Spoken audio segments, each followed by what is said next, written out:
माननीय संस्कृति मंत्री श्रीमती अरुण कुमारी कोरी जी पुष्पगुच्छ से स्वागत कर रही हैं माननीय मुख्यमंत्री महोदय का। और अब मैं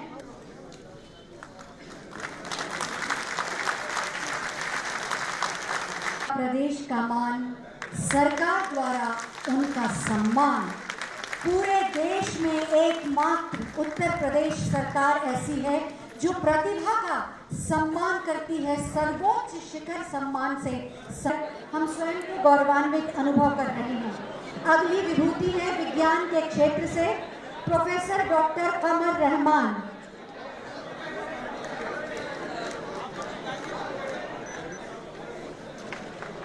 आपकी तालियों के बिना सब कुछ सूना सा लगता है। आप सबकी एक एक ताली में छुपी है मंगल कामनाएं, शुभकामनाएं। इन विभूतियों का सम्मान, प्रदेश का सम्मान उनकी विधायक जिन्होंने ध्यान, स्वाध्याय और ज्योतिष को अपने जीवन का आधार बनाया, सांप्रदायिक सौहार्द, मुस्लिम बच्चों को शिक्षा के लिए जागृत किया।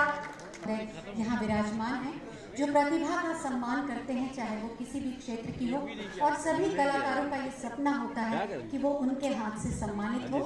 माननीय मुख्यमंत्री महोदय जिन्होंने जमीन से शिखर तक की यात्रा करके दिखाया, 4 दशकों का कार्य 4.5 साल में करके दिखाया, और जिनका काम बोलता है, ऐसे माननीय मुख्यमंत्री महोदय से अनुरोध करेंगे कि इस अवसर पर अपने विचार प्रकट करें।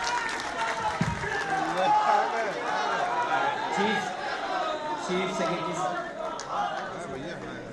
हमारे साथ मंच पर सरकार के वरिष्ठ मंत्री आदरणीय अहमद हसन साहब, मंत्री आदरणीय राम गोविंद चौधरी जी, मंत्री राजेंद्र चौधरी जी,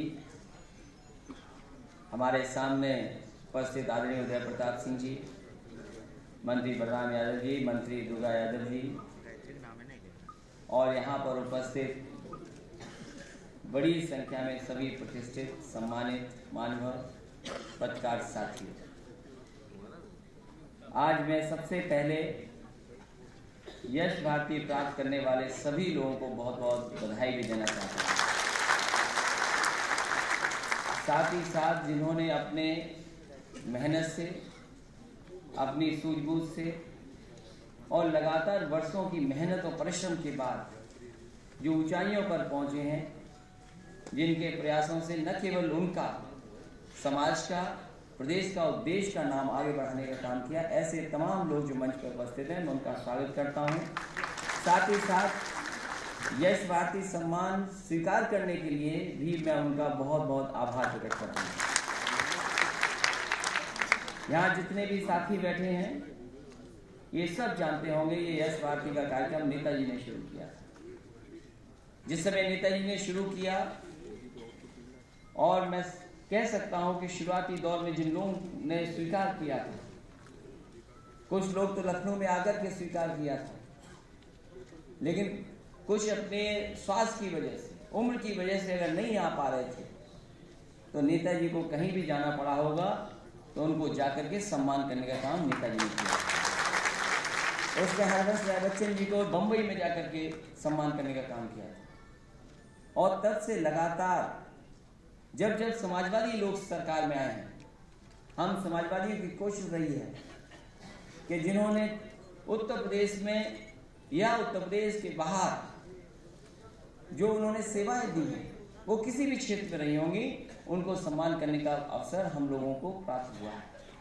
मैं बधाई दूंगा क्योंकि फौज के लोग कम शामिल होते थे। हालांकि नेताजी भी डिफेंस मिनिस्टर रहे, मुझे भी मिलिट्री स्कूल में पढ़ने का मौका मिला। मुझे खुशी है इस बात की कि पिछली बार भी और इस बार लेफ्टिनेंट जनरल अनिल चैत ने जो स्वीकार किया है, उसके लिए भी मैं उनको धन्यवाद देता हूँ। क्योंकि हर क्षेत्र में यहाँ बैठे हैं, किसी के बारे में कम कहूँ ज़्यादा कहूँ, मेरे से ज़्यादा यहाँ बैठे लोग जानते होंगे। कई ऐसे भी क्षेत्र के लोगों को हमें मिला कि हाँ, मौका मिला उन्हें सम्मान करने का। हमें भी नहीं पता था कि वो शायद उत्तर प्रदेश के लोग या उत्तर प्रदेश में रहने वाले हैं। तो कई बार ऊंचाइयों पे लोग पहुंच जाते हैं, लेकिन उनकी रूट्स नहीं पता लगती हैं। कम से कम यश भारती के बहाने हम उत्तर प्रदेश के लोगों को इन लोगों से मिलने का मौका मिला है। इनका परिचय उत्तर प्रदेश से हुआ। हालांकि उत्तर प्रदेश देश का सबसे बड़ा प्रदेश है, आबादी में भी हम लोग बहुत आगे हैं। अगर दुनिया की आबादी के हिसाब किताब लगाएं तो हम चौथे या 5वें नंबर के देश हैं। यहाँ की तमाम चीज़ें हैं, बहुत सारी अलग अलग चीज़ें भी हैं। ये प्रदेश ऐसा है जो राजनीति में आगे है ही है, लेकिन तमाम क्षेत्रों में भी बहुत आगे है। यहाँ के साहित्यकार, यहाँ के कला में जो लोग हैं, यहाँ पे किसी भी भाग में ऐसा नहीं है कि जो उन्होंने अपनी प्रतिभा के आगे ना ऊंचाई तक पहुँचे। इसलिए मैं उत्तर प्रदेश की जनता को बधाई देता हूँ कि जिन्होंने समाजवादियों को मौका दिया उत्तर प्रदेश में। और नेताजी का धन्यवाद इसलिए भी दूंगा कि नेताजी ने शुरुआत की थी इस बात के लिए। जहाँ तक और काम है, यश भारती तो है ही है अपने में अलग, लेकिन हम समाजवादी की कोशिश रही कि हर क्षेत्र में आगे दिखाई दे उत्तर प्रदेश। मैं आज ये कह सकता हूं क्योंकि आने वाले समय में हमारे 5 साल भी पूरे होंगे कि समाजवादी सरकार ने लगातार काम कर करके उत्तर प्रदेश को ऊंचाई पर पहुंचाने का काम किया। अगर एक्सप्रेस वे बनाया है जो देश का सबसे बड़ा एक्सप्रेस वे है, वो न केवल राजधानियों को जोड़ रहा है, शहरों को जोड़ रहा है, वहीं गाँवों की अर्थव्यवस्था कैसे बेहतर हो उसको जोड़ने का काम कर रहा है। अगर शहरों में बनाया है कुछ, तो हमने गांव को भी ध्यान रखा है कि गांव की तरक्की और खुशहाली कैसे। अगर एक्सप्रेस वे ने शहर और गांव को जोड़ा है, अर्थव्यवस्था को आगे बढ़ाने का काम किया, वहीं शहर कैसे अच्छे हमारे हों उनको भी हम लोगों ने कोशिश की है कि अच्छे से अच्छा काम करते हुए। हालांकि बहुत सारे ऐसी भी चीज़ें हैं जो कभी समाजवादियों से नहीं सोचा जा सकता था। एक बार समय ऐसा था कि ये कहते थे कि समाजवादी लोग अंग्रेजी और कंप्यूटर के खिलाफ हैं, लेकिन मैं आज कह सकता हूँ कि इस देश में अगर सबसे ज़्यादा किसी ने लैपटॉप बांट करके दिखाया तो वो समाजवादी लोग हैं। और यही नहीं, जो गरीब हमारी महिलाएं हैं, माताएं हैं, बहनें हैं, हमने बहुत बार सुना था नेताजी को कि गरीब महिलाएं हमारे गांव में रहने वाली हैं, उनको हम साड़ी नहीं दे पा रहे, उनके पास एक ही साड़ी होती है। अगर उन्हें किसी कार्यक्रम में जाना हो तो वो शायद उसको कैसे साफ करके वो कैसे दोबारा उसको पहन करके जाती हैं। ये नेताजी ने कहा, और हम लोग समाजवादी लोग सरकार में आए तो हम लोगों ने समाजवादी पेंशन से जोड़ने का काम किया, और आज उत्तर प्रदेश में 55 लाख महिलाओं को हर महीने 500 रुपये देने का काम कर। हो सकता है 500 रुपये कुछ ना हो बहुत सारे लोगों के लिए, लेकिन सोचिए गरीब के लिए 500 रुपया कितना हो सकता है। इसलिए हर क्षेत्र में काम कर करके समाजवादी लोगों ने दिखाया है। वहीं जो हम समाजवादियों के सामने जो चुनौती रहती है, हर भेदभाव को मिटाने की कोशिश की, हर धर्म जात के लोगों के बीच में समाजवादी ने उपलब्धि पहुंचाई है। इसलिए हम समझते हैं उत्तर प्रदेश भी आगे बढ़ रहा है।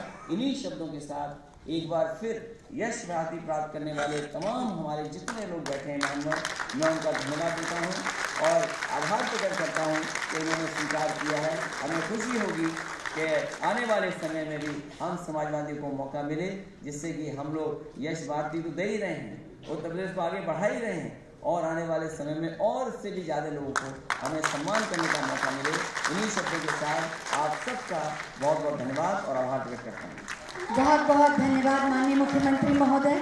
सचमुच आप प्रतिभा को पहचानते हैं, उसका सम्मान करते हैं, समय से आगे सोचते हैं और समय से पहले काम करते हैं, और शायद इसीलिए